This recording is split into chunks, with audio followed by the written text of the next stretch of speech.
a firefighter was getting ready for bed, but a few minutes later ended up saving a woman from being hit by a train. He grabbed a flashlight and headed outside still in his pajamas.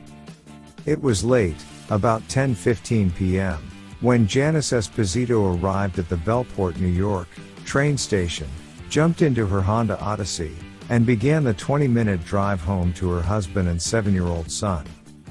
She'd just returned from visiting her mother and had traveled the route so many times, she practically drove on autopilot, a left onto Station Road, then a left on Montauk Highway, and then, wham!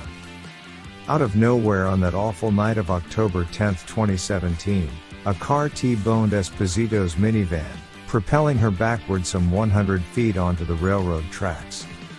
She sat in the minivan, bruised but mostly just stunned by the impact and by the vehicle's airbags. As it happens, Pete DiPinto was getting ready for bed. He'd just closed his book and was crawling under the covers when he heard the high-pitched clang of metal on metal and shattering glass coming from not far outside his bedroom window. A volunteer firefighter and retired teacher, DiPinto, 64, never stopped to think.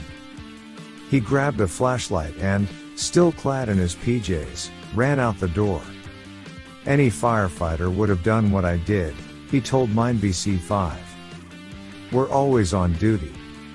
The first car he came upon, 2,000 feet from his front yard, was the one that had hit Esposito. Once DiPinto concluded the driver was okay, he looked around and spotted Esposito's minivan straddling the railroad tracks. And then he heard a gut-wrenching sound, the bells signaling an oncoming train. The gates were starting to come down, he told Newsday. I see the headlight of the train. DiPinto sprinted to Esposito's minivan and banged on the driver's side window.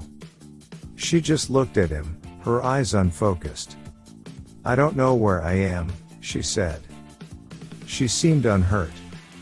Honey, you're on the railroad tracks, DiPinto shouted. We have to get you off right now. He yanked on the handle, but the door was smashed in and jammed shut. The heavy diesel train, traveling at 65 miles per hour, was hurtling toward them. DiPinto ran to the passenger side and threw open the door. Please, God, don't let her be trapped, he thought. He pushed aside the deflating airbags, grabbed Esposito's arms, and pulled her toward him across the passenger seat until he could help her out and speed walk her to safety behind a signal box a few feet away. Within 6 seconds, he estimates, the train plowed into the minivan. It was like a Hollywood movie, DiPinto told reporters the next day. But this one had a twist. Last night, South Country Ambulance Chief Greg Miglino told CBS New York, the hero arrived in pajamas, not in a fire truck.